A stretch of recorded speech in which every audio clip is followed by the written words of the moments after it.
Purihin ang Panginoon sa umagang ito. Hallelujah. Salamat sa Diyos. Yan, purihin ang Diyos.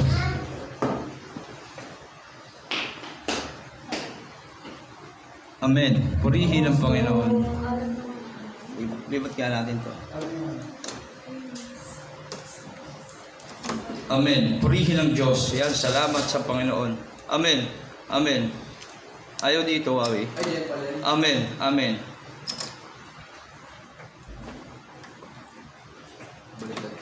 Purihin ang Diyos. Amen. Amen. Amen. Purihin ang Diyos. Purihin ang Diyos. Yan. Purihin ang Panginoon. Salamat sa Diyos. Amen. Mas maganda siya dyan di ba? Oo nga pala. Yung isa, okay. Yung gold pala. Oo. Salamat sa Diyos. Yan. Muli tayo magbasa ng Bible sa aklat ng mga tito. Sa aklat ng tito. Mga tito tuloy yan. Basahin ulit natin yung panimula ng Tito. Nakaraan, 1st and 2nd Timothy. Ngayon, aklat ng Tito. Yan, purihin ang Panginoon. Tayo mabasa ng banal na kasulatan sa aklat ng Tito. Panimula, si Tito ay isang hintil. Hintil, hindi Hudyo. Yan. Hindi Israelita na nahikayat sa Kristiyano at naging kamanggagawa ni Pablo sa pagpapahayag ng magandang balita. Naiwan si Tito sa pulo ng Kreta upang mga siwa sa iglesia roon. 3 ang pangunahing paksa ng sulat na ito.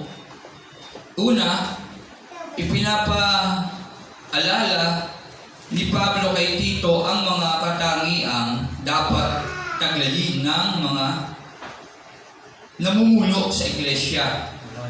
Lalo na sa gitna ng maraming taga-Kretang masasama ang ugali. Biro yung mga taga-Kreta masasama ang ugali. Marami daw doon sa Kreta.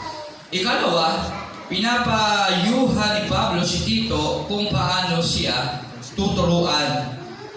Kung paano niya tuturuan ang matatandang lalaki, matatandang babae, na siya namang dapat magturo. Tuturuan yung matandang lalaki at matandang babae na silang dapat namang magturo sa mga kabataang babae, mga kabataang lalaki at ang alipin. Ikatlo, pinapayuhan din si Tito na sumulat tungkol sa asal Kristiyano, na siya ay dapat maging mapagpayapa, mabuting makisama at umiwas sa pagkipagtalo at sa mga alitan sa iglesia. Amen. Tayo manalangin. Lord, salamat po sa umagang ito sa iyong salita na aming babasahin. Panginoon, salamat kasi binigyan kami ng pagkakataon basahin ito.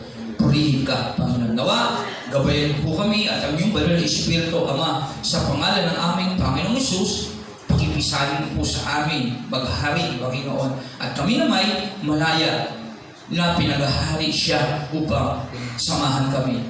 At tuklasin ang mga bagay na nais mong sabihin sa amin at pinalaunay aming maisagawa. Salamat, Panginoon, pagpalain mo po ang mga taong naririto maging sa mga taong paparating na sa lugar na ito. Purihin ka sa pangalan ni Jesus. Amen. Palakpakan natin ng Diyos. Yan, purihin ang ating Panginoong Jesus. Yun, si Tito. Isa siyang hintil. Yan. Si Tito ay isang hintil na nakikayat sa Kristyanismo. Yan. At naging kamanggagawa ni Pablo sa pagpapahayag ng mabuting balita. Okay.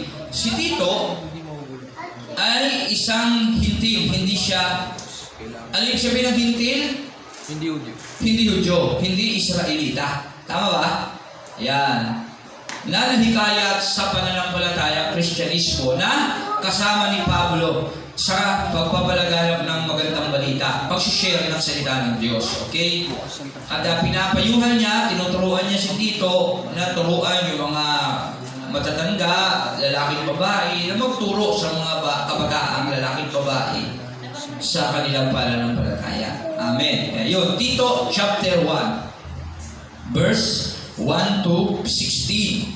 Mula kay Pablo, isang lingkod ng Diyos at apostol ni Jesus, Hesus Kristo. Sinugo ako upang patibayin ang pananampalataya ng mga hinirang ng Diyos at upang palawakin ang kanilang kaalaman tungkol sa katotohanang makakapagpalapit sa atin sa Diyos. Si Pablo ang sumulat nito para kay Tito. Isinulat niya ito para kay Tito. At sabi ni Pablo, nagpakilala siya, siyang lingkod ng Diyos, apostol ni Hesus Kristo, at sinugo, pinadala ni Jesus upang pagtibayin ang pananampalataya ng mga hinirang ng Diyos at palawakin ang kanilang kaalaman tungkol sa katotohanan. So, ibig sabihin si Pablo, ipinadala ng Diyos sa atin para lumawak ang ating kaalaman sa katotohanan makakapagpalapit sa atin sa Diyos. Amen?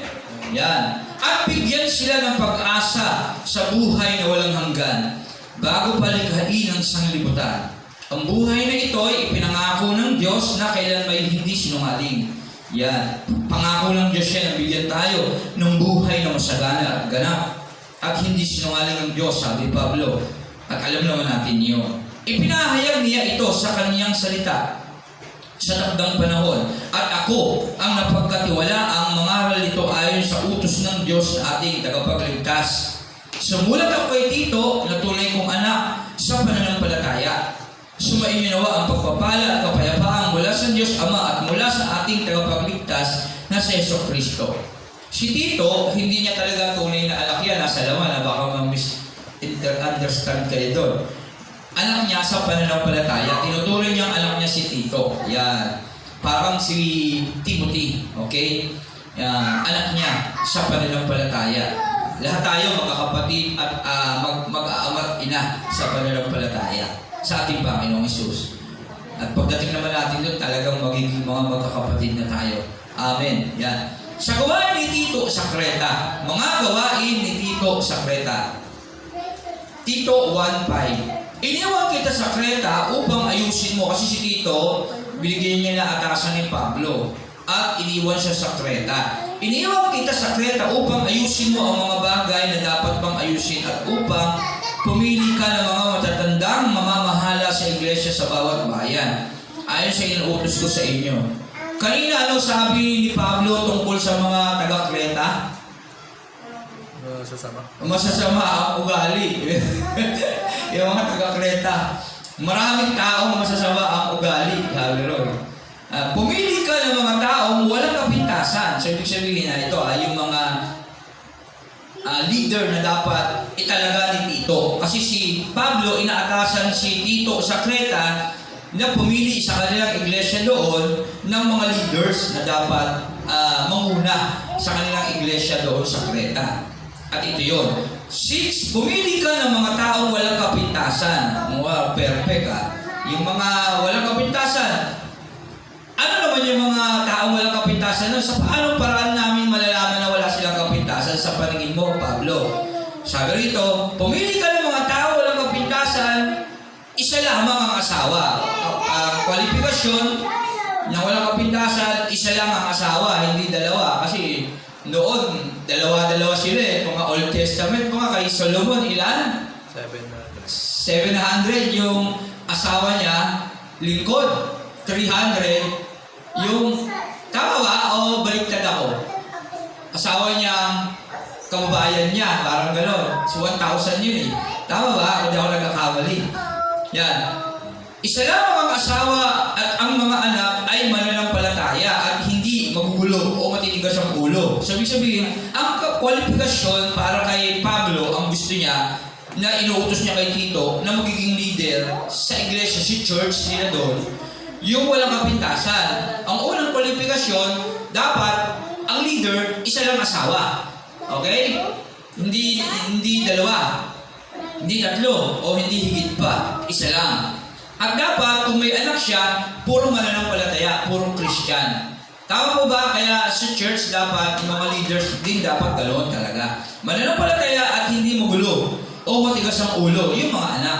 Dapat Christian sila at dapat marunong sumunod sa palatuntunan bilang Kristiyano. Okay? Lalo kung may mga may isip na sila. Paano, pastor, kapag ganyan bata, magulo-gulo talaga bata, bata pa yan ganun talaga. Okay? Mag-isip na lang tayo ng mga bagay na hindi siya magiging magulo. Okay? 7. Bilang katiwala ng Diyos, kailangan walang kapintasan ang isang tagapangasiwa ng iglesia.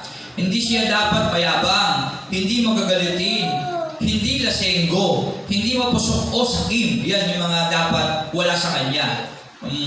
Bukas ang tahanan sa mga panauhin, maibigin sa kabutihan, mahinahon, makatarungan, may kabanalan, at marunong magpigil sa sarili. Okay? Yun yung mga kwalifikasyon ng isang leaders sa iglesia. Kailangang matatag siyang nananalig sa mga tunay na aral na natutunan nila upang ito'y maituro naman niya sa iba at maipakita ang kamalian ng mga sumasalungat dito. At dapat yung mga kaalaman na meron siya, dapat yun napulot niya sa nagtuturo sa iglesia nila. Kagaya ng tinuturo ni Pablo. Kagaya ng nakukuha ni Tito kay Pablo din, na ituturo ni Tito sa kanila. Amen po ba? Sapagkat maraming tao, pero bakit? Bakit ganun dapat? Sabi sa atin, sapagkat maraming tao, lalong-lalo na ang mga galing sa Judismo, ang sumasalungat laban sa mga aral na ito. Dinadaya nila ang iba sa pamamagitan ng mga katuroang walang kabuluhan. Kasi may mga turong mali. Yan, at sa panahon nila, yung Judaismo. Yan. Kailangan pigilan mo sila sa kanilang ginagawang ito sapagkat ginugulo nila ang mga pamilya. Kumita lamang sila ng salapi ay nagtuturo sila ng mga bagay na di dapat ituro. So, ibig sabihin, ginagawa nilang kabuhayan yung kanilang pagtuturo kahit na mali ang kanilang itinuturo. Kaya kailangan maturuan sila ng tama, sabi ni Pablo. Isa na rin sa mga propetang taga-Kreta ang nagsabi, ang mga taga-Kreta ay talagang sinungaling, asal, hayop, batugan, tamad, at matakaw. Tama ang kanyang sinabi, kaya nahigpit mo silang pagsabihan upang sila'y mamuhay ng maayos ayon sa kanilang pananampalataya. Yung sa mga tao sa Kreta, may nagsabing propeta nung panahon ni Pablo na sila daw, yung mga taga-roon daw ay sinungaling. Bakit sinungaling? Kasi yung tinuturo nila hindi totoo. Walang basihan. Parang sa atin din ngayon, maraming nagtuturo dito sa lugar ng Bagumbong, sa lugar ng Caloocan, sa bansang Pilipinas, na kasinungalingan. Hindi tinuturo yung katotohanan. Bakit? Ano ba yung katotohanan na dapat ituro?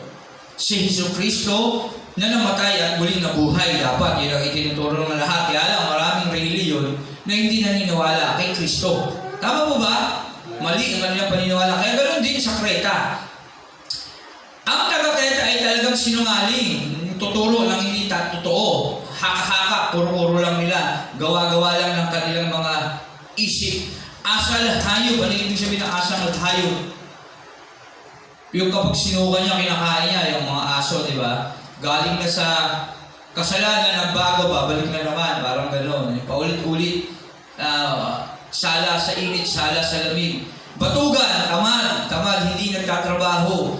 At hindi, kumbaga sa atin naman, hindi sumusunod sa tungkulin bilang Kristiyano. At matakaw, ibig sabihin, mahilig. Yung gusto niya, yung sarili niya lang, yung laman niya ang napupukaw, na iibsan yung kanyang laman. Tama ang kanyang sinabi. Tama yung sinabi ng propetang yon, sabi ni Pablo, kaya mahigpit mo sila pagsabihin upang sila'y mamuhay ng maayos ayon sa kanilang pananampalataya. At huwag naman maniwala pa sa mga alamat ng mga Hudyo. Ibig sabihin, yung mga Hudyo may alamat din. Mga alamat ng mga Hudyo. Kaya siguro yung Bible natin 66 books lang, no? Kasi yung ibang dagdag doon, alamat lang eh. Hindi talaga totoong meron eh. Kaya ako, kung binasa ko din yung sobrang aklat, talagang parang sa pamagat pa lang, alam mo na parang hindi totoo ito parang lokoy na, kaya hindi ko na binasa. Pero ibang aklat na narinig ko rin to sa iba, lalo na yung Barok. Yung Barok narinig ko nabasa ko sa Isaias eh. Pero hindi ko na rin siya binasa kasi ilang beses lang naman narinig dalawang beses ko lang narinig si Barok doon na binanggit eh, na nabasa doon eh, pangalang Barok. Okay? Hindi ko na rin siya binasa. Katuruan ng mga taong tumalikod sa katotohanan. Yan. O sa katuruan ng mga taong tumalikod sa katotohanan. Malinis ang lahat ng bagay sa may malinis na isipan. Ngunit ang masama Yun yung tinutukoy. At huwag nang, sa 14, balik sa 14, at huwag nang maniwala pa sa mga alamat ng mga Hudyo o sa katuruan ng mga taong tumalikod sa katotohanan. Malinis ang lahat ng bagay sa may malinis na isipan. Siguro maaaring may mga pinagbabawal sila na sa mga panahon na yun, maaaring pagkain o mga gawain. Yan. Kaya sabi ng 15, malinis ang lahat ng bagay sa malinis na isipan. So, kapag malinis ang isipan mo, maging malinis din lahat ng bagay na yung gawain. At ipinapalagay mong malinis ang lahat. Ngunit sa masama ay di sumasampalataya, walang bagay na malinis sapagkat marumi ang kanilang budhi at isipan. Okay? Ang sabi nila ay kilala nila ang Diyos, ngunit hindi naman ito nakikita sa kanilang mga gawa. Sila'y kasuklam-suklam, suwayin at hindi makagawa ng anumang mabuti. Yan. Dahil sila sinungaling, kilala nila ang Diyos, kaya lang yung kalooban ng Diyos hindi nila ginagawa. Kaya tayo, kasi yung mga taga-Kreta, ito daw. Isa na rin sa mga propetang taga-Kreta nagsabi ang mga taga-Kreta ay talagang sinungaling. Sinungaling kasi yan, Ang sabi nila, kilala nila ang Diyos, ngunit hindi naman ito nakikita sa kanilang mga gawa. Kaya dapat, huwag tayong maging kagaya ng mga taga-Kreta. Sinungaling. Dapat pag sinabi natin, kinikilala natin si Jesus Christ, dapat kilala natin talaga si Jesus Christ. At dapat ipinamumuhay natin ito. Ano pa? Sinungaling, asal hayop, bumabalik sa dating buhay. Yung mga aso, pag kinain, o kaya yung baboy, paliguan mo, di ba? Mamaya-maya maputik ulit. Bumabalik sa dati niyang kalagayan ng marumi. Batugan, hindi nagtatrabaho, hindi gumagawa ng tungkulin niya. At matakaw, puro lang sarili niya binubusog niya, layaw. Ibig sabihin ng matakaw, layaw. Gusto niya yung sarili lang niya yung naliligayahan. Yung dapat kasi sa buhay natin, dapat unang bagay, iniisip natin yung Diyos ang maliligayahan. Kaya ang ibig sabihin ng mga ito, una sinungaling, dapat kasi paninindigan natin yung mga aral ng ating Panginoon Jesus dapat nakikita sa ating buhay kahit ano yung sitwasyon natin. Hindi tayo perfecto. Walang matuwid, wala kahit isa. Pero dapat nakikita talaga sa buhay natin si Jesus Christ. Kahit tayo nahihirapan sa lahat ng pagkakataon, nakakapag-share tayo patungkol sa Kanya.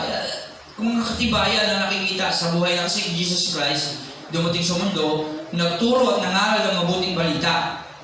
Kapag ano ang ginagawa natin, nasasalamin si Jesus Christ sa buhay natin.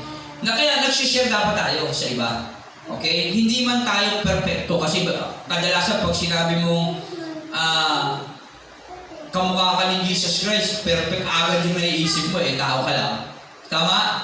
Kaya hindi ka perfect na talagang matuwid sa paningin ng tao. Hindi. Kundi dapat nakikita yung mga gawain ni Jesus sa buhay mo at dahil sa iyong pananampalataya sa Kanya, nagiging matuwid ka sa paningin ng Diyos. Amen? Kasi hindi tayo naliligtas sa pamamagitan ng gawa Natural na kakasala tayo at hindi natin may iwasan hanggang sa mundo tayo na makasalanan. At nasa katawan pa tayong pantao. Lahat yan mararanasan natin. Pero dahil sa pananampalataya na nananatili sa ating mga puso, sa tulong at habag ng Diyos sa atin, yung banal na Espiritu na sa atin, nasasalamin si Jesus kasi mga bagay na hindi natin magawa, nagagawa natin. Kaya dapat gawin natin yun. Huwag tayo maging sinungaling. Pag sinabi natin, Christian tayo, dapat ginagawa natin yung mga bagay na may kinalaman sa pagiging Kristiyano. At yun yung mga bagay na ginawa ng ating Panginoong Hesus. Nagmahal tayo sa kapwa, nag-share tayo ng mabuting balita, nagtuturo tayo. Ano ba? Nagpapahalaga tayo sa gawain ng Panginoon. Yan. Ano ba? Asal hayop, dapat hindi tayo bumabalik na sa dating buhay. Yung gaya na sinabi ko, hindi tayo perfect, nagkakasala pa rin, pero hindi dapat tayo nananatili sa kasalanan. At dapat talaga, nagkakaroon tayo ng matibay na paninindigan. Yan. Ano pa? Batugan, dapat meron tayong ginagawa. Yung part natin, yung ating tungkulin, dapat masigasig natin ginagawa yun hanggat may pagkakataon. Kasi malapit na dumating ang ating Panginoong Hesus muli. Matakaw. Matakaw, ibig sabihin, ikaw lang yung gusto mong maligayahan.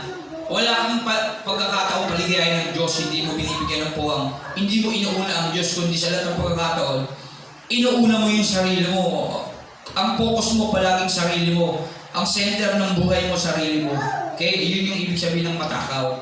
Binubusog mo sa layaw yung sarili mo, binubusog mo sa lahat ng bagay, yung may ibsang ikaw lang, wala kang naiisip una sa Diyos. Kaya dapat sa buhay natin, isipin natin palagi, sa lahat natin ginagawa, si Jesus, na dapat natin laging pinaglilingkuran.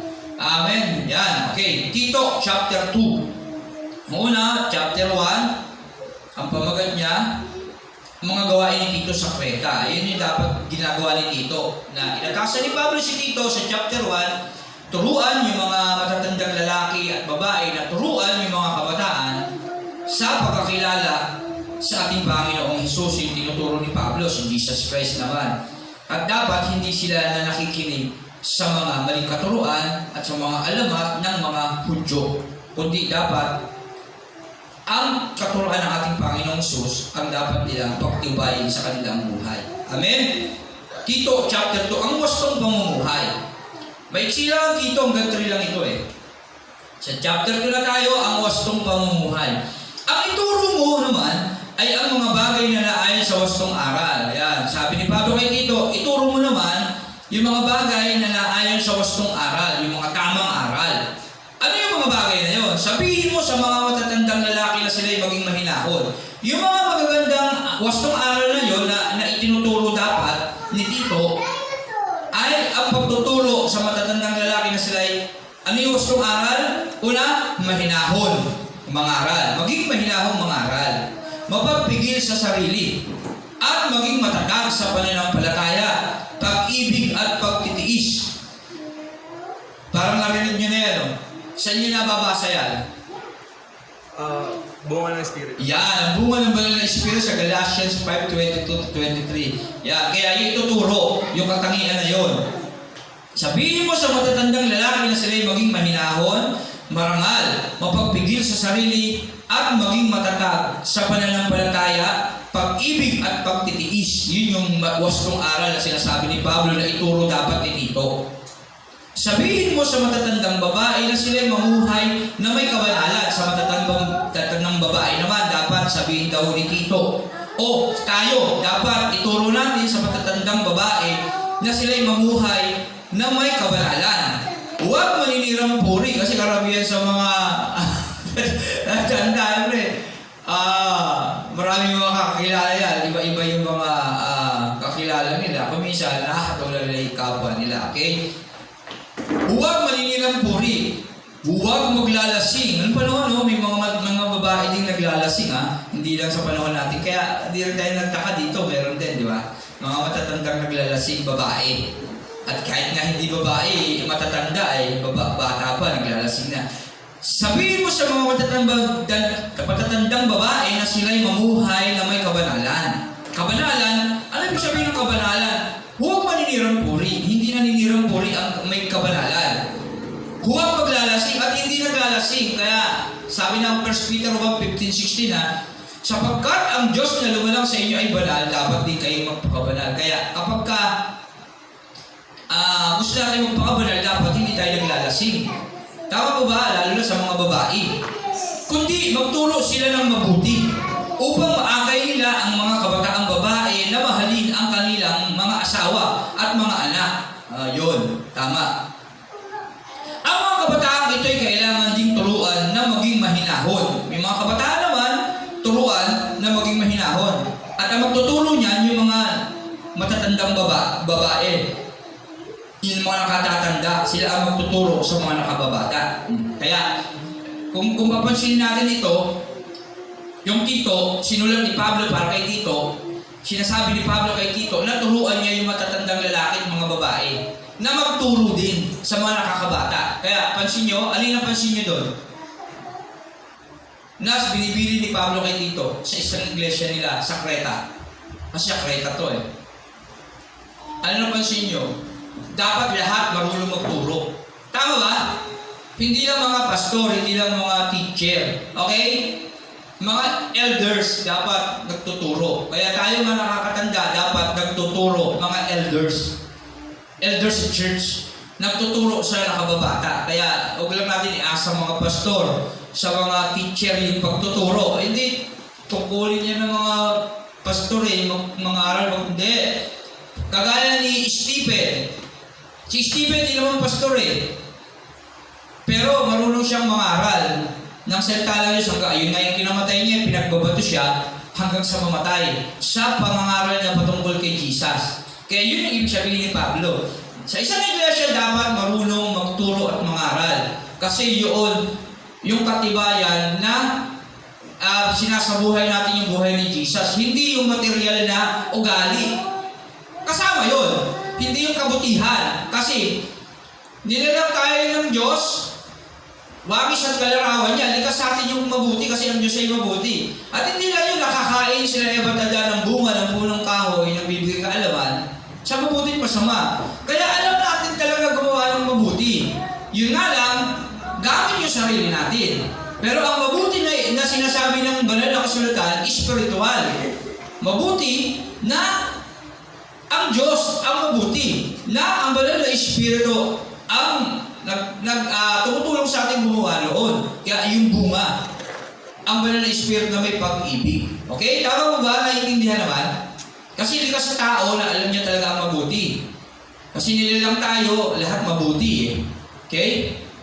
Nagkaroon lang ng kasalanan nung nagdesisyon ng sarili niya yung tao. At nagkaroon siya ng kamalayan sa mabuti at masama dahil nakakain siya ng bunga ng punong kahoy. Nagbibigay kaalaman ng mabuti at masama. Kaya alam na alam ng tao ang masama at mabuti. Kaya alam natin na gumawa ng mabuti. Literal.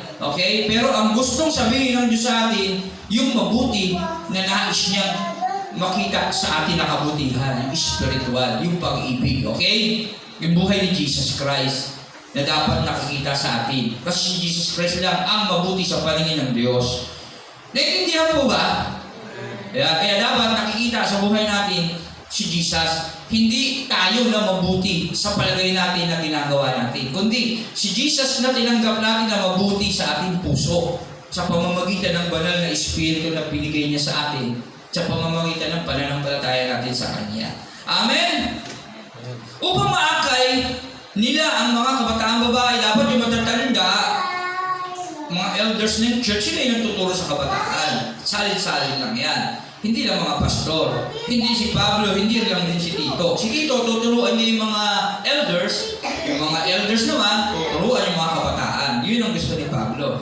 Upang maakay nila ang purpose, upang maakay ang kabataang babae na mahalin ang kanilang mga asawa at mga anak, upang matuto sila sa buhay na mabuti na sumusunod sa Diyos. Ang mga kabataan ito ay kailangan ding turuan na maging mahinahon. So, ibig sabihin, yung mga kabataan dapat tinuturuan natin ng pananampalataya kay Kristo dapat. Lahat ng papansinin ninyo, yung gusto ni Pablo na tinuturo niya kay Tito, yung ituro ni Tito, yung tinuturo niya. At ituturo ni Tito yun sa mga elders, yung tinuturo ni Pablo na tinuro niya kay Tito. Ngayon, yung mga elders naman, yung tinuro ni Pablo na tinuro niya kay Tito, na itinuro sa kanila ni Tito. Ano, gulo ba? Naintindihan naman? Naintindihan naman? Si Pablo nagtuturo ng pananampalataya kay Jesus. Pababawi natin konti. Itinuro niya yung kay Tito. Ano yung tinuro ni Pablo kay Tito? Galing kay Jesus. Yung pananampalataya niya kay Jesus. Yung paniniwala si Jesus Christ sa madaling salita. Tinuro niya kay Tito. At yung si Jesus Christ na ito natutunan ni Tito kay Pablo. Na dapat ituro niya rin sa matatanda na sinasabi ni Pablo, Tito, yung tinuro ko sa iyo na si Jesus na ito, nalaman mo na. Kaya ituro mo ito sa mga elders. Okay, si Jesus Christ. Itinuro naman ni Tito sa mga elders. Yung mga elders naman, tinuruan ni Tito ng si Jesus Christ. Ngayon, alam mo ng mga elders si Jesus Christ, ituturo niya naman dapat ito sa mga kabataan. Okay, yun. At siyempre, yung mga kabataan na yun, kapag alam na nila, alam mo na rin yung ibig sabihin nun, isasalin mo na rin yun sa mas bata pa sa'yo, mga children, mga gano'n. Kaya dapat tayo, salin-salin lang. Kaya dapat talaga, sinasanay natin ang ating mga sarili sa mga katuruan ng ating Panginoong Hesus. Yun ang ibig sabihin ni Pablo. Ang mga kabataang ito ay kailangan din turuan na maging mahinahon. Malinis ang isipan, masipag sa gawaing bahay. Dapat yung mga kabataan, Ninor, masipag sa gawaing bahay. Dapat talaga. Ang mga kabataan ito ay kailangan din turuan na maging mahinahon. Una, mahinahon, malinis ang isipan. O hindi yung malisyoso, hindi marumi ang isip, masipag sa gawaing bahay, ibig sabihin mabuti, literal, physical, literal, mabait at masunurin sa kanilang asawa. Ibig sabihin yung kabataan na tinutukoy dito, yung may mga asawa na nga ibig sabihin, pwede pala, mga kabataan kasi sa atin, sa iglesia natin may asawa. Parang tingin natin, hindi na siya youth, di ba? Pero dito, kasi doon mga bata pa nag-aasawa niya Masunurin sa kanilang asawa upang walang masabi ang sino man laban sa salita ng Diyos. Nang dahil sa kanila, ibig sabihin yung mga baguhan, kasi mga tinutukoy ng mga elders, yung mga matatagal na sa iglesia. Yun. At yung mga baguhan, yun yung mga tinutukoy ng mga kabataan. Kaya, maaaring may mga asawa sila noon. At bata pa naman talaga. Okay? At dapat tinuturuan ni Tito ito, yung mga elders na kaalaman kay Jesus Christ at yung mga elders ang magtuturo sa mga kabataan na ito. Turuan mo rin ang mga kabataang lalaki na maging mapagpigil sa sarili. Sa lahat ng paraan, maging halimbawa ka ng mabuting ugali at maging tapat ka at kagalang-galang sa iyong pagtuturo. Kaya dapat huwaran si Tito, sabi ni Pablo. Kaya dapat tayo rin naman, kasi sabi nga ng isang verse, ang magsasaka o ang nagtatanim, ang siyang unang aani. Ang makinabang na dapat ang una niyang ani. Ibig sabihin, kapag ikaw ay nagtuturo, dapat ikaw muna ang nagtuturo. Okay, kaya nga natuto na ituturo mo naman sa iba. Pero kung hindi ko ba natututo, yun ang problema. Kaya dapat kapag magtuturo tayo muna yung unang gagawa ng ating tinuturo. Yun ibig sabihin ni Pablo. Yan. Sa lahat ng paraan, maging halimbawa ka ng mabuting ugali at maging tapat ka at kagalang-galang sa iyong pagtuturo. Nararapat na pananalita at lagi mong gamitin upang hindi mapintasan ninuman ang mga sinasabi mo. Kaya't mapapalya ang ating mga kalaban sapagkat wala silang masasabing masama laban sa atin. Kasi yung lugar ng Creta, nabanggit kanina sa panimula, masasama ang ugali, karamihan ng mga tao. At hindi lang yun, maraming mga Judismo na nagtuturo ng mali. Maraming relihiyon, sabihin na natin yan, lalo na sa panahon natin ngayon na nakapalibot sa atin. Na nakatingin, na tinitingnan nila yung mga negatibong bagay na makikita sa atin na isang pagkakamali mo lang, marami na silang masasabi ukol sa atin. Lahat na. Ganun naman sa mundo Kapag nagkakamali ka, parang lahat na kayo damay, parang gano'n. Gano'n din sa panahon nila. Kaya yung sabi ni Pablo kay Tito, maging huwaran ka nila. Maging mahinahon ka para hindi ka mapintasan ng mga ibang relihiyon panahon na yun. Gano'n din sa atin ngayon. Kaya sa atin, tayo mga tagapagturo, maging maingat, mahinahon dapat tayo gumagawa ng una nating mga tinuturo natin para hindi tayo tuturo ka ng turo, hindi naman ikaw gumagawa doon, tama? Ganun ka rin naman, di ba? Pipintasan tayo. Yun ang ayaw mangyari ni Pablo. Kaya tinuturo niya ito kay Tito at pinapaalala. 9. Okay, Tito 9. 2:9. Turuan mo ang alipin na maging masunurin kalugod-lugod sa kanilang mga amo. Hindi nila dapat sagot-sagutin ang mga ito. Ayan, kasi sabi ng Diyos, ano man ang iyong ginagawa, gawin mo ito na parang ang Diyos. Ang Panginoong Hesus ang iyong pinaglilingkuran. Kaya dapat sa mga manggagawa naman, magiging tapat sila sa amo. Nakatalikod man o hindi, sabi sa ibang bahagi. Nakatingin man sila o hindi. Ni pagnakawan man, dapat silang maging tapat sa lahat ng pagkakataon upang maipakita nila sa lahat na nilang ginagawa ang kagandahan ng mga katuruan ng Diyos na ating tagapagligtas. Sa istorya ito, sino yung naaalala natin na karakter ng Biblia? Tungkol dito sa, turuan mo ang mga alipin na maging masunurin at kalugod-lugod sa kanilang mga amo. Sino yung naaalala niyang karakter ng Bible na tapat sa kanyang amo? Joseph. Si Joseph. Mayroon si Joseph, di ba? Sa isip, salita at gawa. May nakakakita man o wala. Wala na siyang pakialam kung ano maging bahagi niya kung ano yung husga sa kanya ng mundo. Basta siya tapat niyang gagawin ang lahat para sa Diyos. Tama mo ba? Hindi rin siya nagreklamo sa Diyos nung nakulong siya na wala siyang kasalanan. Tama po ba kaya maging mindset nawa natin yung mindset ni Joseph, yung gali niya, yung paniniwalataya niya sa Diyos. vision niya eh. Na darating ang araw, yuyuko sa kanya yung mga kapatid niya, pati tatay niya nga eh. Lahat. Di ba? Siya yung mamumuna, siya yung magiging... At dahil na-vision niya yung pinaniwalaan niya, pinanampalatayaan niya, kaya ang ganda ng istorya ni Joseph at yung puso niya, ay yung pananampalataya niya sa Diyos, napakatindi, yung paniniwala niya. Tama po ba? Para siyang sino ba si Abraham, parang story of Abraham. Talagang matindi yung pananampalataya. Ni Noah, para siyang si Noah. Pero sa Ezekiel, hindi siya nabanggit ba? Si nabanggit sa Ezekiel? Job, Daniel. Si Job, si Daniel. No. Kung naroon lang si Noah, Job at Daniel, hindi siya nabanggit pa rin. Pero ganun pa man, similar sila ng mga pananampalataya kasi sa bagay kasi si Joseph nag-vision yung Diyos eh, nakita niya pa eh. Kaya talagang may posibilidad na talagang paniniwalaan kasi Diyos yun eh.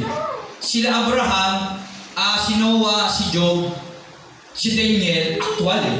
Talagang sinubok sila sa sa literal talaga eh. Talagang napaglabanan nila eh. Si Joseph, maintindihan mo pa, nag-vision sa kanya ang Diyos eh. Pero dahil nanampalataya siya, talagang naniwala siya sa Diyos, talagang nagtiis siya, hindi siya nagreklamo.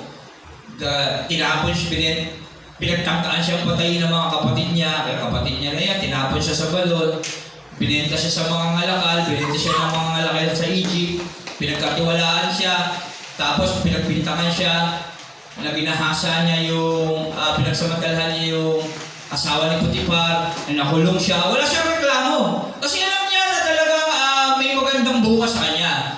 Kaya tayo rin, kagaya ni Joseph, alam natin na talaga ang Diyos, nakita na natin si Jesus eh. Hindi man literal, sa ating mga puso, sa ating pananampalataya, gamit ang banal na kasulatan, gamit ang mga tagapagturo. Dapat masigit din tayo mananampalataya kasi may mga nagpatotoo na eh. Kagaya rin tayo ni Joseph eh. Tama lang po ba? Kaya lang, ang problema hindi natin yung ugali ni Joseph, hindi natin yung mindset ni Joseph. Pero kagaya niya tayo, nag-vision na ang Diyos sa kanya. Sa atin, nag-vision na eh. Sobra-sobra na nga eh. Pinilikula na nga sa TV. Di ba? Jesus Christ, ano ba? Maliit pa tayo, may nag-share, may nagturo, may Christian churches. Nagbabasa na tayo ng Bible ngayon. At hindi yan, may mga apps pa, madali pa natin mapag-aralan, may Google pa. Tama? Tama ba ba? May YouTube pa. Sobra-sobra na tayo eh. Kaya lang, talaga, yung problema lang, yung ating pride, yun lang. Kaya pag-pray natin, Lord, lobin ng Diyos, mindset ni Joseph, maging mindset namin yung paglilingkod. Okay? Yan. Turuan mo ang mga alipin na maging masunurin at kalugod-lugod sa kanilang mga amo. Hindi nila dapat sagot-sagutin ang mga ito. Kagaya ni Joseph, walang reklamo. Sunod lang ng sunod. Kaya sama naman siya na sama kung ano yung magiging bukas niya. Tama ba? Kung ano yung mangyayari sa kanya kahit na may hirapan siya, ang delikado, wala siyang pakialam doon. Basta harapin ko lang to. Parang gano'n si Joseph, pag mini-imagine ko yung buhay niya. Pag-isip niya sa umaga, sabi ng Bible, huwag mong poproblemahin ang kakainin mo, dadamitin mo sa araw ng bukas. Hayaan mo ang bukas ang problema sa sarili niya. Tama mo ba? Gano'n si Joseph. Kung ano yung panganib, wala na siyang pakialam doon. Ito harapin ko to.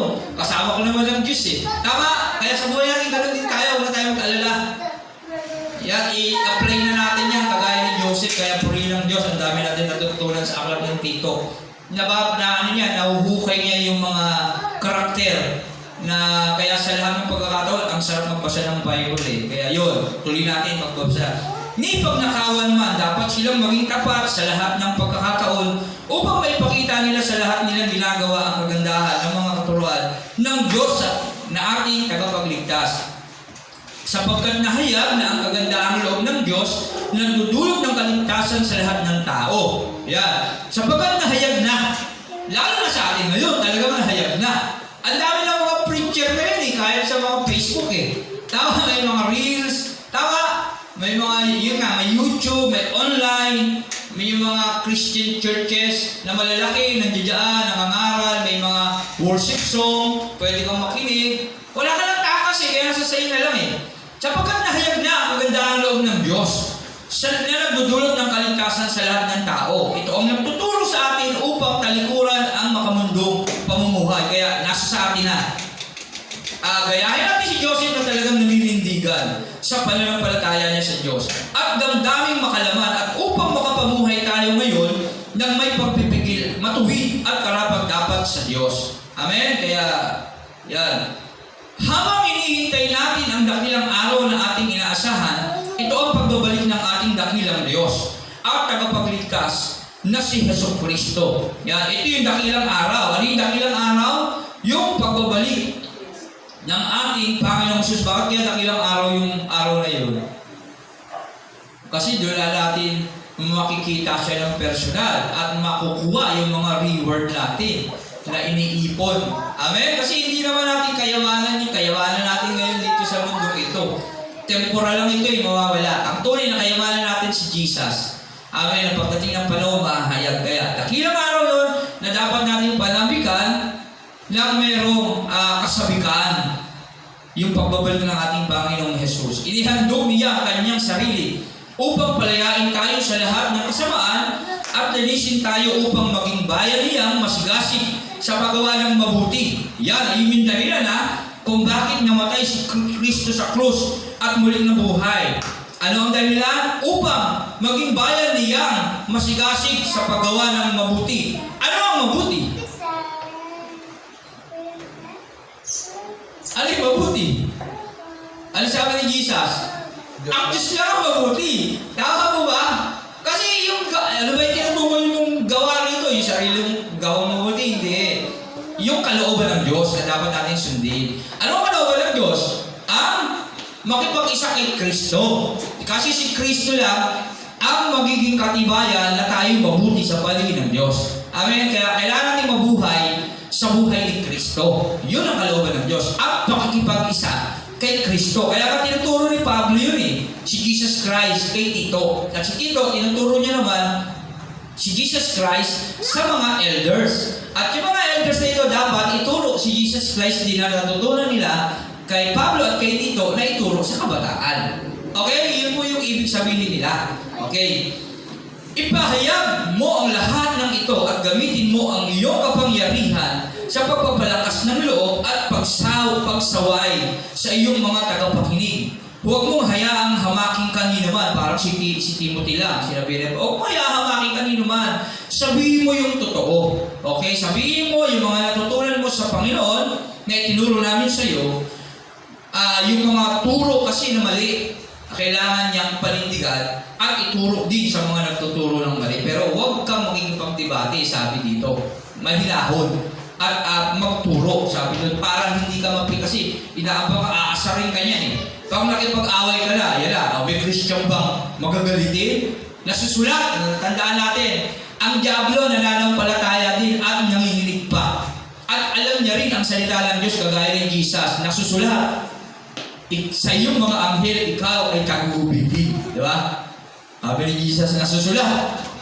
Huwag mong susubukin ang Diyos mo. Di ba? Hindi lamang sa tinapay na bubuhay ang tao, kaya dapat alam natin ang salita ng Diyos at maingat natin ito isinasabuhay sa ating mga buhay na ito. Amen? Kaya yun, tandaan natin yan. Ang wastong pamumuhay, yan Tito chapter 2. Kanina, Tito chapter 1, ang gawain ni Tito sa Creta. Binibili na ni Pablo si Tito na sa Creta kasi maraming mga maling turo doon at mga masasamang ugali yung mga tao doon na dapat pumili siya ng mga kamanggagawa niya, mga elders na karapat-dapat perfect. Perfect, hindi yung gawa, walang perfecto.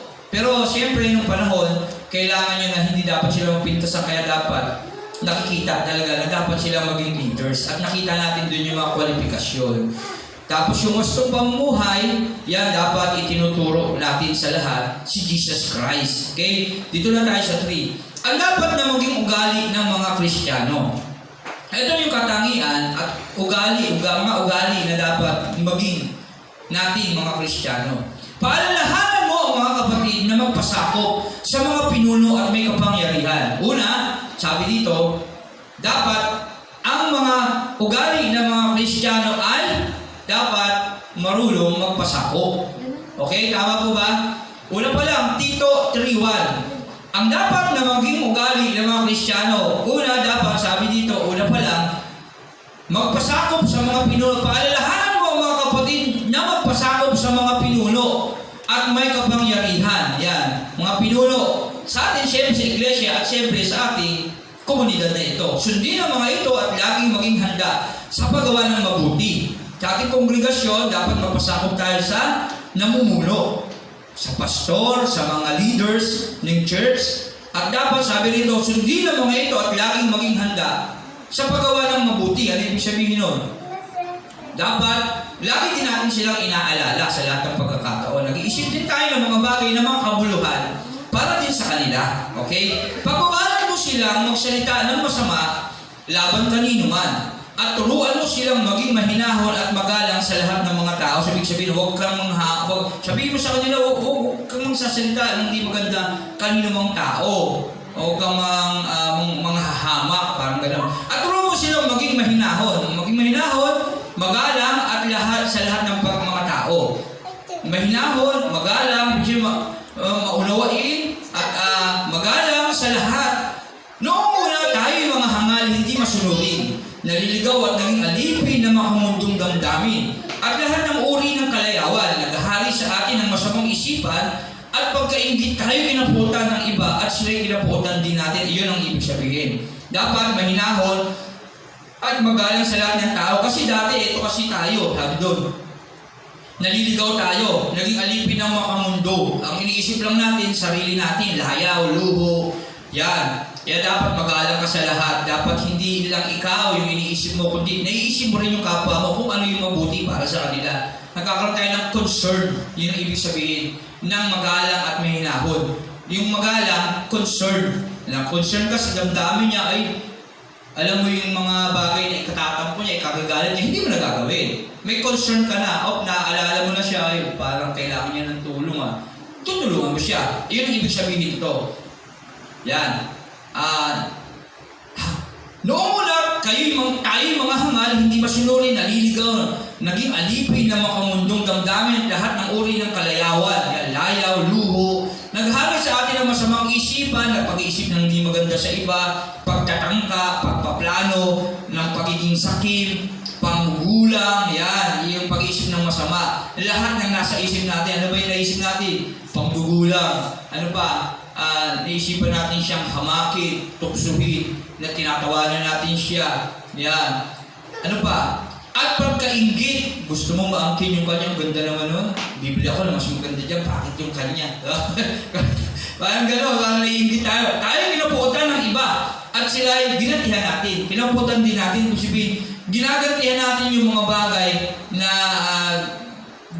pinapakita nila sa atin. Dapat hindi kasi sa Diyos ang pagiganti.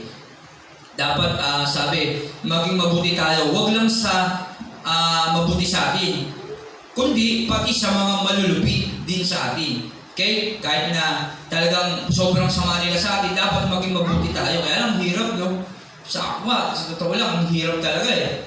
Kapag ka talaga, nahahama ka na nila eh. Talaga ang hirap magpigil. Minsan, kapamilya mo na, anak mo, asawa mo, ang hirap.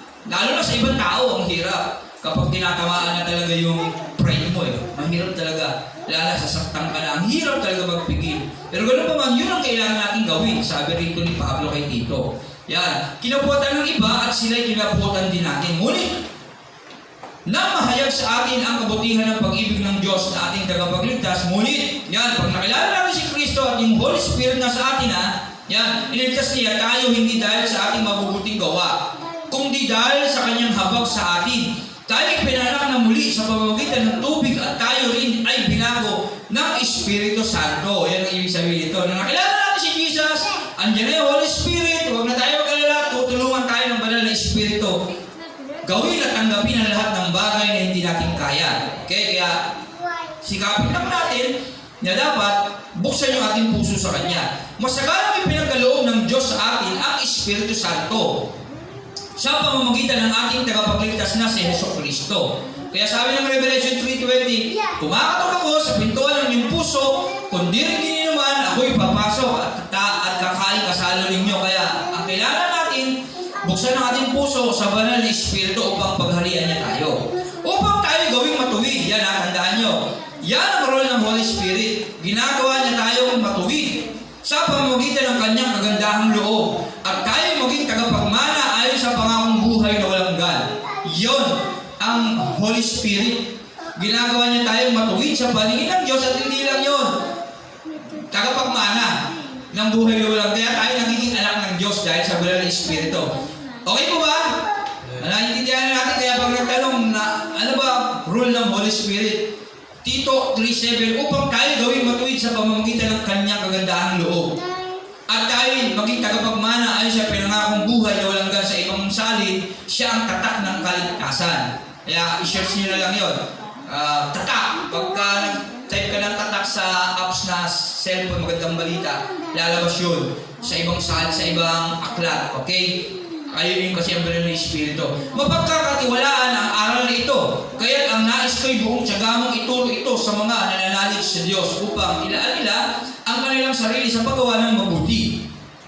Na siyang karapat-dapat at kapakipakinabang sa mga tao. Hindi mo lang, ano yung paggawa ng mabuti? Ano yung sabihin ng mabuti? Ng paggawa ng mabuti?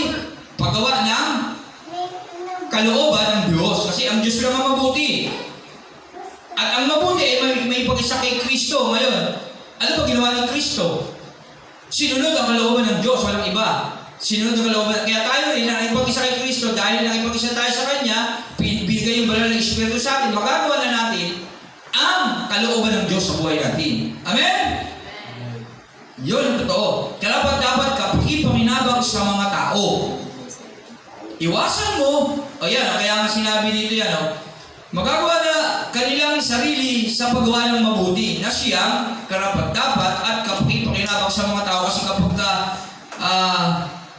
sa atin ng Holy Spirit, magagawa natin yon. Ituturuan niya tayo mag-share ng salita ng Diyos sa iba at magiging kapakipakinabang ito sa kanila. Okay, kapakipakinabang sa mga tao. Iwasan mo ang mga walang kabuluhang pagtatalo, ang mga di matapos-tapos na talaan ng mga ninuno, at ang mga pagtatalo at alitan tungkol sa kautusan, ang mga ito ay walang kabutang ibubunga at walang halaga. Ibig sabihin, oo, sabihin na natin, mahalaga din yung mga ganyan, pero hindi yun higit na mahalaga. Bakit? Bakit kaya? Ayan, iwasan mo ang mga walang kabuluhang pagtatalo, ang di matapos-tapos na talaan ng mga ninuno. Okay naman yung pag-usapan yung mga ninuno natin. Okay naman, di ba? Sila Abraham, yung Old Testament, okay naman. Wala namang problema doon. Bakit ba? Bakit nasabi ni Pablo na ang mga pagtatalo, alitan tungkol sa kautusan, ang mga ito ay walang mabuting ibubunga at walang halaga? Bakit ba nasabi ni Pablo yun? Pagka yun kasi pinapukusan. Kasi sa panahon natin ngayon, lalo na ngayon mga huling mga araw, kasi yung mga last days na ngayon, malapit na dumating si Jesus. Tama po ba? Ngayon, ano sa palagay niyo ang pinaka-the best natin unang ituturo natin sa mga tao? Si Jesus. Yan. Kaya sikapin natin maging wais sa ating pangangaral, pagtuturo, pag-share. Dapat maibahagi kaagad-agad natin si Jesus kasi hindi natin alam ang bukas. Ang buhay natin ay parang usok ng katulad. Bakit napakahalaga ni Jesus na makilala ng lahat? Sa tingin niyo lang, bakit napakahalaga ni Jesus na makilala ang lahat? Kasi siya ang daan papunta sa Ama, sa kaharian ng Diyos. At kung hindi natin ituro yan sa anak natin at kinuha siya ng Diyos, kawawa naman siya. Tama po ba? Halimbawa, yung nanay yung namatay, kung hindi mo naturuan siya sa pagsampalataya kay Jesus at namatay siya, hindi siya maliligtas. Nasa impyerno siya ngayon. Nasa Hades siya ngayon, sa mundo ng pagdurusa. Tama po ba? Kasi ang buhay natin ay parang usok, hindi dapat tayo mag-aksaya ng panahon. Maaaring kapatid natin, nanay natin, tatay natin, o mga kaibigan natin. Kaya napakahalaga na makilala agad nila ang ating Panginoong Hesus. Halimbawa, ngayon, Christian ka lang, nagbabasa ka ng Bible, nakikinig ka ng katuruan, alam mo na yung katotohanan, ano ituturo mo? Yung tuturo mo ba yung mga talaan ng mga ninuno? o yung mga kasaysayan na hindi nila agad maiintindihan? Sa tingin nyo, mahabang talakayan. Hindi ko sinasabing huwag na natin ituro yun. Kaya lang sa panahon natin ngayon, maging wais tayo sa pag-share. Kaagad-agad dapat maipakilala agad natin ang ating Panginoong Hesus. At kapag nakilala na nila ang ating Panginoong Hesus, tsaka na nila rin mismo makikilala din yung iba pang mga bagay na dapat nilang kilalanin. Ang mahalaga, makilala agad ng mga taong ngayon ang ating Panginoong Hesus gamit tayo. Na dapat maturuan natin sila sa tama na pagtuturo. Kagaya na sinasabi ni Pablo kay Tito. Amen po ba? Nawa, naintindihan natin ito. Kasi minsan nagmumula yan ng pagtatalo, may mga kakilalang ganyan. Hanggang ngayon, mga Christian na yun pa rin nagtatalo lang, di matapos-tapos sila eh. Puro yun pa rin eh. Pero pagka obserbahan mo, nahihinto na sila doon, hindi na nila nagagawa yung dapat nilang gawin. Puro yun na lang ang gusto nilang usapin. Pag nakikita, yun na lang ang pakay nila. Wala ka nang marinig. Uy, planuhin natin na mag-evangelist tayo doon. Salamat sa Panginoon at nakapunta kami dito. Hindi, wala nang ibang usapan kundi pagtatalo na, debate na ng debate. At nahinto na sila doon. Yun na lang lagi pumapasok sa isip nila. Wala na silang pagpaplano para ma-enlarge yung gawain ng Panginoon. Minsan napupula ko ganun sa ibang mga matatanda ng Kristiyano. Kaya yun yung sinasabi ni Pablo. Huwag niyo na munang pagkaksayahan yan. Kasi bakit? Ang buhay natin ay parang uso. O bigla lang tayo mawawala sa mundo. Wala ka pang bunga hanggang ngayon. Hanggang ngayon, wala ka pang isang kaluluwa na idala sa Panginoon. Diba? Tagal na natin mga Kristiyan.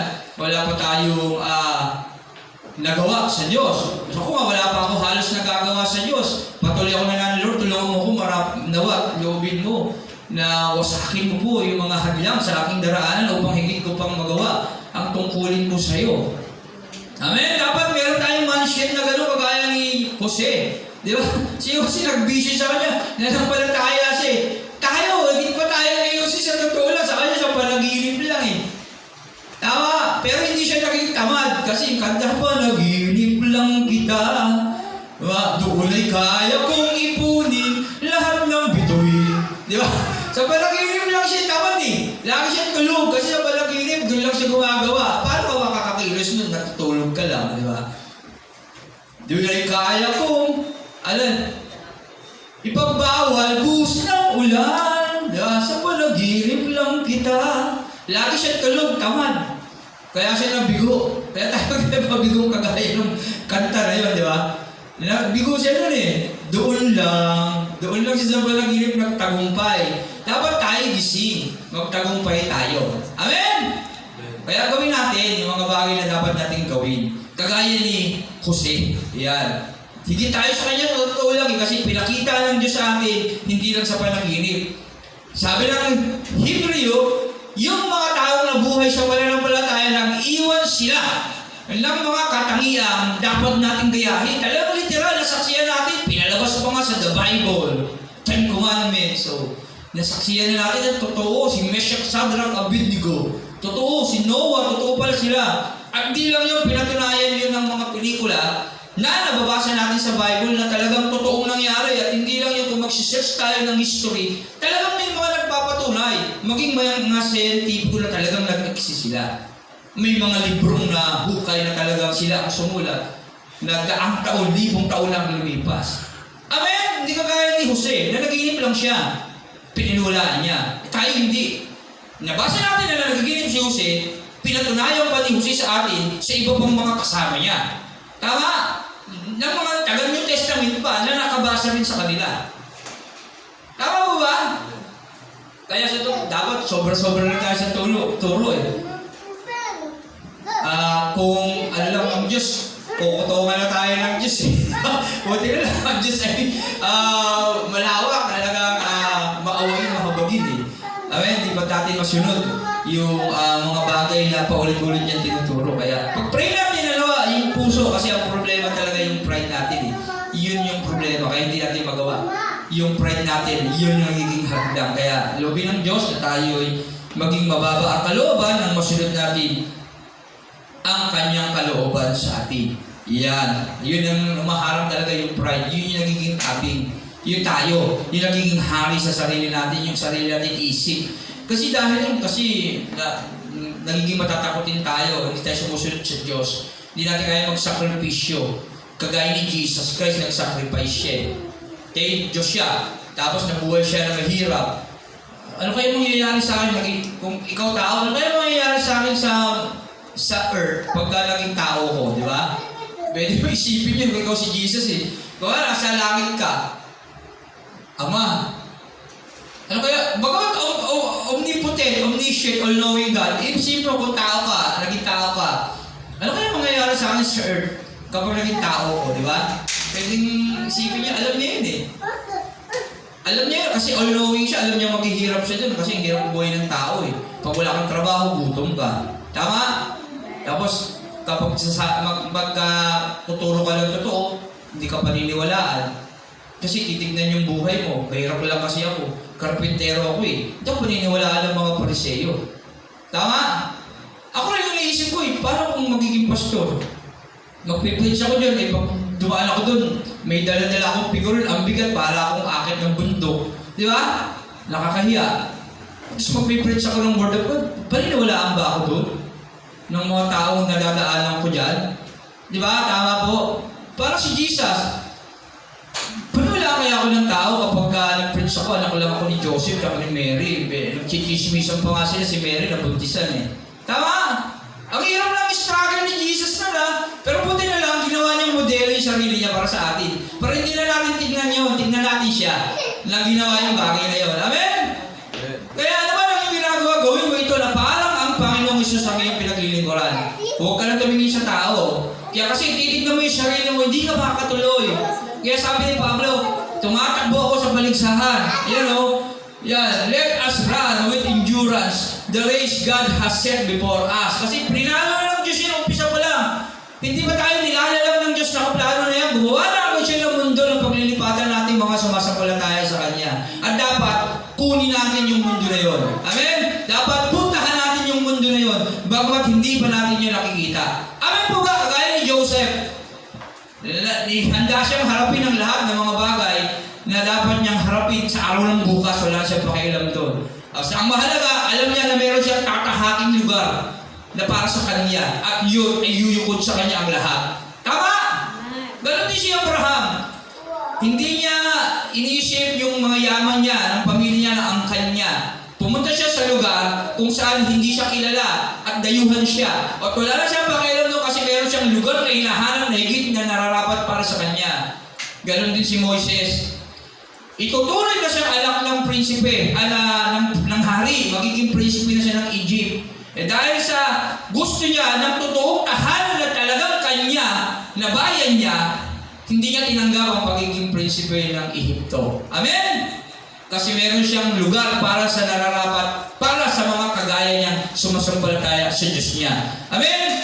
Ganun din sa atin ngayon. Kaya rin kagaya ni Tito, ni Pablo na nagtuturo kay Tito, na nagtuturo sa mga elders na tuturuan yung mga kabataan, magturo din tayo na tinuturo ni Pablo. Wala yung kundi ating Panginoong Isus. Amen? Dapat focus tayo sa Kanya. Yan. Amen? 9. Iwasan mo ang mga walang kabuluhang pagtatalo at di matapos-tapos na talaan ng mga ninuno at ang mga pagtatalo na at alitan tungkol sa kautusan. Ang mga ito ay walang mabuting ibubunga at walang halaga. Okay, Pablo nga. Dapat yung mga ituturo mo, yung mga higit nilang mapapakinabangan. Maapit na kasi ang wakas ng lahat ng bagay. Yun ang ibig sabihin ni Pablo dyan. Hindi naman ibig sabihin pa, walang halaga yung lahat na yan. Kaya lang, huwag yan ang focus mo kasi maguguluhan lang kayo dyan. Hindi kayo matatapos, hindi kayo makaka-move forward. Tsaka nyo na yung balikan, pag alam nyo na ang katotohanan, ligtas na kayo, safe na kayo. Okay? Pagkatapos mong sawayin minsan o makalawa, iwasan mo na ang taong lumilikha ng pagkakabahabahagi. Ganun din sa atin, sa ating iglesia. Dapat na ituro yung tama at pag sinabay natin, huwag na tayo tumukos sa kanila. Kasi hihito yung mundo natin noon. Wala tayong magagawa. Bagkus, huwag natin siya tigilan sa pananalangin at lipat naman tayo sa mga ibang tao na pwede natin turuan. Amin po ba? Huwag tayo magsasawa. Pagkatapos mo sawayin minsan makalawa, iwasan mo na ang taong masama at ang kanyang sariling mga kasalanan ang nagpapakalalang siya ay mali. Papupuntahin ko riyan si Artemas o si Tikiko. Pagdating nila diyan, pilitin mong makapunta dito sa Nicopolis. Dito na ako magpapalipas ng taglamig. Sikapin mong mapadali ang paglalakbay ni Apolos at ng abogadong si Zenas. Tiyakin mong hindi sila nagkukulang sa anumang pangangailangan. Turuan mo ang ating mga kapatid sa pananampalataya na gumawa ng mabuti upang makatulong sila sa nangangailangan at maging kapaki-pakinabang. Yan, turuan mo ang ating mga kapatid sa pananampalataya na gumawa ng mabuti. Kaya tayo, tinuturo din natin dito sa ating iglesia ang magmahal sa kapwa. Kasi yun din naman yung tinuturo ni Pablo kay Tito. Yan o, gumawa ng mabuti upang makatulong sila sa nangangailangan at maging kapaki-pakinabang. Kaya nagkakaroon tayo ng project sa mga mabubuting gawain, sa pagkakawang gawa. Kasi yun naman talaga dapat ang ginagawa ng mga Christian churches. Yan, hindi yung kapakinabangan natin. Okay? Kaya sa ating iglesia, sa ating JBCC family, hindi natin pinapriority ituro yung kapakinabangan natin. Pupunta tayo doon, mag-evangelize tayo, tapos magwa tayo ng mga parents, hikaya tayo ng mga financiers sa mga mayayaman, tapos mag-evangelize tayo, gagamitin pa natin salita ng Diyos. Pero ang totoo, magkakapera tayo at kami mga leader ang matutok sunod, kami mga tagapanguna. Amen? Kaya sa abot na ating makakaya, sariling bulsa natin ang gagamitin natin sikap, kagaya ng babaeng balo, buong buhay, buong puso, buong kaluluwa. Pero hindi naman natin pwedeng pagbawalan sila, magbigay kung sila'y voluntaryong magbibigay sa atin kung hipuin sila ng Diyos na makakatulong sa ating gawain. Tama mo ba? Pero hindi natin focus sa iglesia na ito na makikinabang sa ating pangangaral sa ating Panginoong Hesus. Ang salita ng Diyos ay libre na dapat pinangangaral. Dapat tayo nagbibigay ng pakinabang sa kanila. Amen. Ang pakinabang, ang ating Panginoong Hesus na magiging kaligtasan nila. At pagpapahala, espiritual.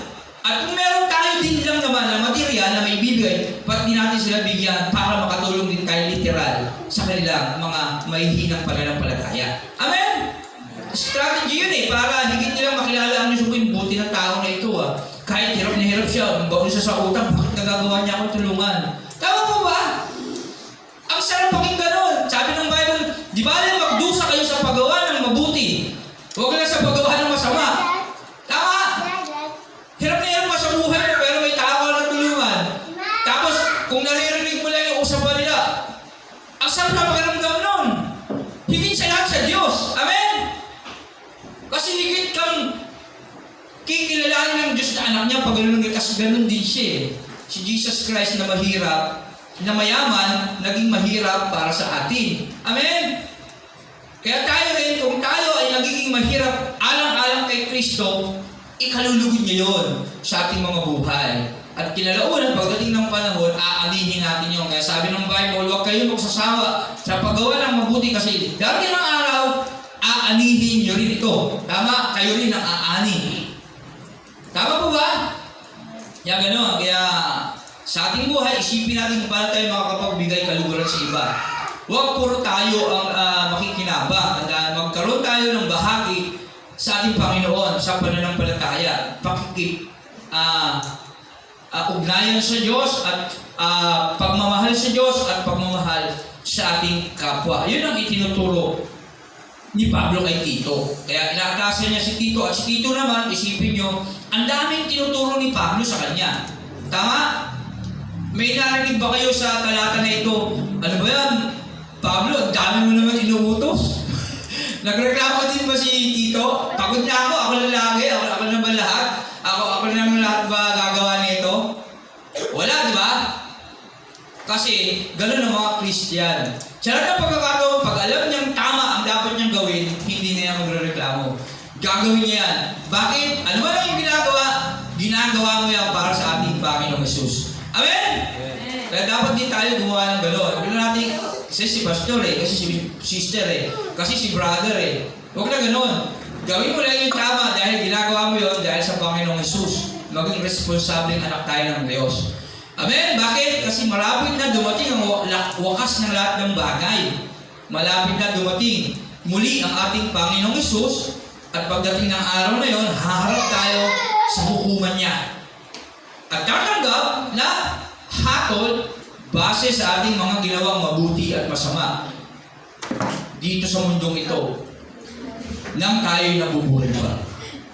Amin po ba? Kaya yun ang paghandaan natin. Kaya dapat isipin natin ang mga bagay na kalugod-lugod sa Diyos. Amen? Yan. Kaya purihin ng Diyos sa umagang ito. Kinukumusta ka ng mga kasama ko rito. Ikumusta mo rin kami sa lahat ng kapatid sa pananampalataya. Pagpalain kayong lahat ng Diyos. Yon. Tito 1, 2, and 3. Okay? Okay. Mag-alas 10 na. At yun ang ating tinalakay sa aklat ng Tito. Una, Tito chapter 1. Mga gawain ni Tito sa Kreta kung saan inaatasan niya, iniwan niya si Tito sa Kreta. Ano yung ugali ng mga taga-Kreta?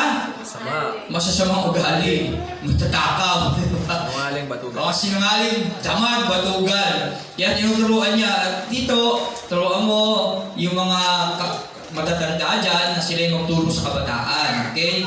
Na mga wastong pamumuhay, chapter 2, na wastong pamumuhay. Dapat yung bunga ng banal na Espiritu. Dapat yung Holy Spirit na sa atin nakikita. Yun yung wastong pamumuhay. Yung banal na Espiritu na tinanggap natin sa pamamagitan ng banal na pananampalataya natin kay Jesus. Amen. Yan. Tapos, ang dapat maging ugali ng mga Kristiyano, dapat nagpapasakop. Sabi ng paalalahanan mo ang mga kapatid sa 3, Tito chapter 3, dapat na ugali. Ang dapat na ugali ng mga Kristiyano, paalalahanan mo ang mga kapatid na magpasakop sa mga pinuno. Kaya, ang mabuting ugali ng mga Kristiyano marunong magpasakop. Tandaan natin yan. Huwag tayo sasalungat sa mga namumuno sa atin. Kagaya ni Moses at kapatid niya, si Miriam. Miriam ba yung kapatid niya? Tandaan natin yan palagi. At saka ni Noah, ni Ham. Tandaan natin, hindi sila nagpasakop. Salungat sila sa kanilang mga leaders. Kaya napahamak sila. Kaya huwag din natin tatangkain yun. Tandaan natin, ang mga namumuno sa atin, ginagamit ng Diyos yan para pamuluan tayo. Kapag may nangyari kasi sa atin, mananagot sila sa Diyos. Pero kapag tayo naging dahilan ng ikababagabag ng kalooban ng mga namumuno sa atin, hindi ito nakakabuti sa atin. Tandaan natin ito. At kung sila'y mamimighati, hindi ito nakabubuti sa inyo. Nakakuha ba yung verse na yun, Joshua? Mamimighati. Anong verse pa yun? Anong books pa yun? Kung sila'y mamimighati. Mamighati. Mamighati ba o mamimighati? 13:7.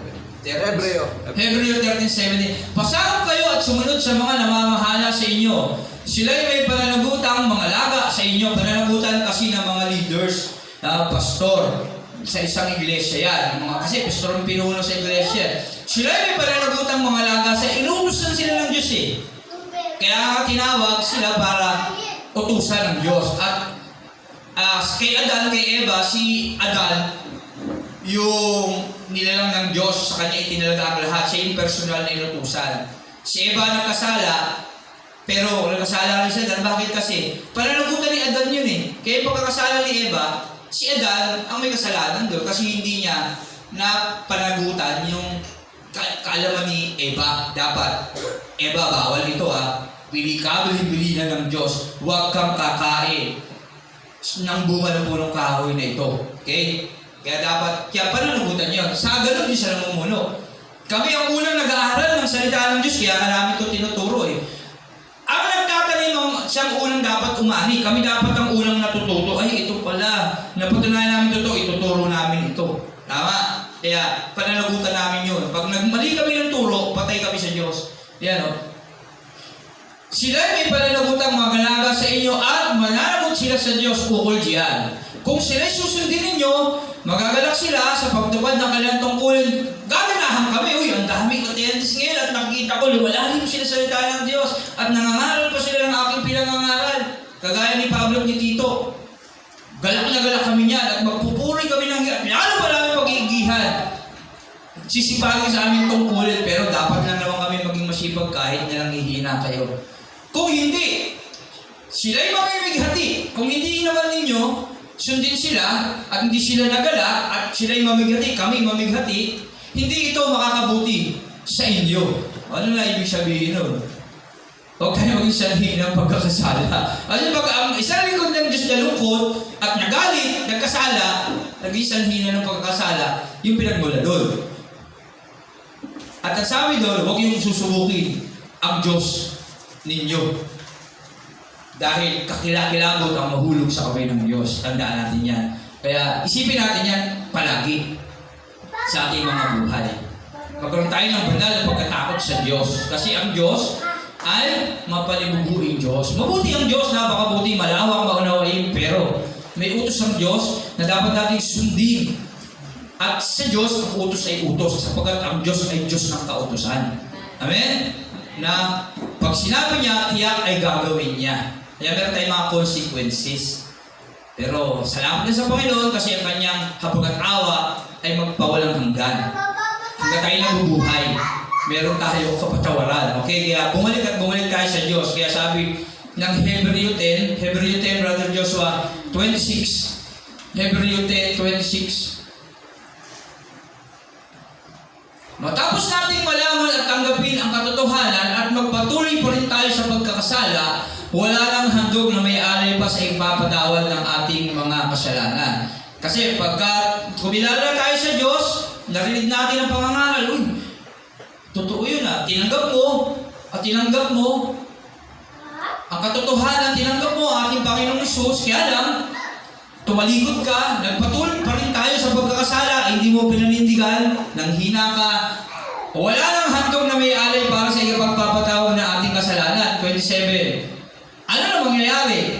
Tinanggap mo narinig mo si Jesus, napatunayan mo totoo, tinanggap mo, naging Christian ka, kaya lang, na wala ka na naman, bumalik ka na naman sa dati mong buhay, ang naghihintay na lamang sa atin ay ang kakilakilabot na paghuhukom at naglalagablab na apoy. At ibig sabihin nun, natutupok sa mga kaaway ng Diyos. Saan ba tinatapon yung mga kaaway ng Diyos? Sa impyerno. Kaya dito pa lang, makikita natin na tayong mga sumampalataya na kumilala sa Diyos, maaari pa tayong hindi maligtas pagdating ng panahon pag tayo ay tumalikod. Kaya dapat tayo manatili. Magpapatuloy tayo sa race. 28, tuloy natin, Brother Joshua. Ang mapatunayan lumabag sa kautusan ni Moises ay batay sa pagtuon ng 2 o 3 saksi walang awang pinapatay. Sige pa, angat mo ba? 29. Gaano kabigat sa akala ninyo ang parusang nararapo sa taong humamak sa anak ng Diyos, nang mapastangan sa dugong nagpatibay sa tibal at nagpabanal sa Kanya, at humamak sa mga buging espiritu, kasi namatay si Kristo sa krus. Para sa atin, nalaman mo yun. At kinalimutan mo yun. Sabihin yung pag-ibig ng Diyos sa'yo, yung Holy Spirit na tinanggap mo, tinakwil mo ulit. Ang tawag ng pagpighati, ikaw ba naman ang isang bagay na tinanggap mo, pag tinapon mo, tapos nakita nung nagbigay, anong nangyayari? Tinapon mo sa basurahan, anong nangyayari? Malulungkot yun, mapipighati. Tama, si Jesus yun at ang Holy Spirit yun. Hindi, walang kapatawaran yun. 30. Sapagkat kilala natin ang nagsabi sa akin ang paghiganti. Sa akin ang paghiganti, ang Diyos ang gaganti. Ako ang magpaparusa at siya rin ang nagsabi, hahatulan ng Panginoon ang kanyang bayan. 31. Ano ba? Kakilakilabot ang mahulog sa kamay ng Diyos na buhay. Pero pa ba? Alalahanin ninyo ang mga araw na nagdaan kung paano kayo nagtiis ng matinding hirap patapos na kayo baliwalagan, ngunit hindi kayo nagpadaig. Isipin ninyo yung mga bagay na pinagdaanan nyo kasama ang Diyos. Yung pinagtagumpay tayo ng Diyos, inspirasyon dapat natin. Kung minsan kayo ay iniinsulta at pinahihirapan sa harap ng madla, kung minsan naman kayo ay umaalalay sa mga kasamahan ninyo na pinahihirapan, Dinamayan ninyo ang mga nakabilago at hindi kayo nalungkot nang kayo'y agawan ng kayamanan sapagkat alam ninyong higit na mabuti at nananatili ang kayamanang nakalaan sa inyo kagaya ni Abraham. Kaya huwag kayong mawawala ng pananampalataya sa Diyos sapagkat kilala, dakila ang naghihintay na gantimpala para sa inyo. Wala na? Kailangan kayo magtiis upang masunod ninyo ang kalooban ng Diyos at matanggap ninyo ang kanyang pinangako. Sapagkat kaunting panahon na lamang hindi na magtatagal at si Kristo ay darating na. Ang matuwid kong lingkod ay mabubuhay sa pamamagitan ng pananampalataya. Ngunit kung siya ay tatalikod, yan tandaan niya ngunit kung siya ay tatalikod, hindi ko siya kalulugdan. Ngunit hindi tayo kabilang sa mga tumalikod at napahama, kundi sa mga sumampalataya sa Diyos at naliligtas. Yan nasa sa atin. Wala na ba, Brother Joshua? Okay, yun yung huli. Tandaan niya huwag na tayo tatalikod sa Panginoon. Kasi nakakatakot mahulog sa kamay ng Diyos. Kung yung mga Israelita nga na tunay niyang mga anak hindi niya pinanghinayangan Tayo pa kaya ng mga hintil na hindi tunay na anak, na idinugtong lang sa puno ng olibo. Tama ba? Hindi tayo panghihinayangan ng Diyos. Pero ganoon pa man, sagana ang pag-ibig ng Diyos sa atin. Hanggat may buhay tayo, may pagkakataon, huwag tayo tatalikod sa Diyos at huwag natin susubukan ng Diyos sa lahat ng pagkakataon. Dahil kilala natin ang Diyos. Yan. Ang Diyos ang nagsabi, ang Diyos din ang gagawa. Amen? Ayun. Takpakan natin ang Panginoon. Nawa, marami tayong natutunan. Amen? Ang sarap magbasa ng Bible, marami tayong matutuklasang mga bagay na dapat natin malaman. Huwag nating aksayin yung ating kaligtasan at huwag tayo maging kampante. Baka kasi natotolerate tayo sa mga naririnig natin sa iba na hindi na nawawala yung kaligtasan natin. Hindi yan mawawala kung hindi tayo tatalikod. Amen? Kung sasamantalahin mo naman, yung hindi kawalan ng kaligtasan, hindi rin ito makakabuti sa inyo. Gaano ka nakatitiyak na sa paggawa mo ng kasalanan, buhay ka pa. Tama? Alam mo yun, Lord, alam ko patatawarin mo ako bukas Gagawa mo na ako ng kasalanan ngayon. Gaano ka nakatitiyak na buhay ka pa mamaya? Abutin ka pa kaya ng bukas? Ang buhay natin parang usok ang katulad. Agad lumilitaw, agad nawawala. Tandaan natin. Isipin natin yon. Dapat, pag nawala tayo sa mundong ito, makakapiling natin si Jesus. At dapat, yun ang mangyayari. Kasi yun ang plano ng Diyos sa atin. Amen? Meron ba tayong tanong? May gusto ba kayong itanong bago tayo matapos at manalangin? Ang ganda na ating topic, no? Doktrina to, tungkol sa ating pananampalataya sa ating Panginoong Jesus. Kay Tito, dapat natin pumantayan talaga sa lahat mga Kristiyano. Amen. Yung mga katuruan ni Pablo na binibilin kay Timoteo, kay Tito, at sa atin.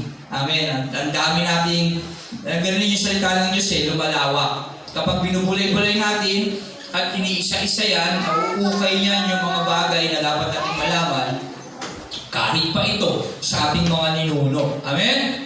Kaya gayahin natin yung mindset ni Jose. Wala siyang pakialam sa araw ng bukas. Kung ano yung dumating sa kanya, haharapin niya lang. Okay, sige, ano pa? Diba? At hindi lang yun. Tumatakbo siya sa tukso. Okay, hindi siya lumalapit. Hindi niya hinahayaan yung tukso at tatakbo, kundi siya na mismo ang tatakbo sa tukso. Amen? Ano? Wala nang tanong? Matay no. May tanong ba? Tungkol sa Tito 1, 2, 3. Tito 1, 2, 3. Hindi ito si Kuya Tito si Tito Soto Si Tito to na dinidisipulo ni Pablo na iniwanan niya sa Creta. Okay? At kung wala na, tayo manalangin sa Panginoon. Tayo mag-pray. Lord, salamat po sa iyong mga salita na aming napagbulay-bulayan. Purihin ka. Salamat sa iyong buhay na salita. At marami kaming natutunan na nawa, magamit namin ito habang kami narito at pinagkakatiwalaan mo na mabuhay upang paglingkuran ka. Salamat sa lahat ng papuri, pasalamat pagsamba sa pangalan ni Jesus. Amen. Amen. Palakpakan natin ang Diyos. Okay. Purihin ang ating Panginoon Jesus at tayo'y pwede na mag-CR. Pagkatapos tayo'y magpuri na sa Diyos. Amen. Sige na. Pakipatay na siya, Brother Joshua. Yan.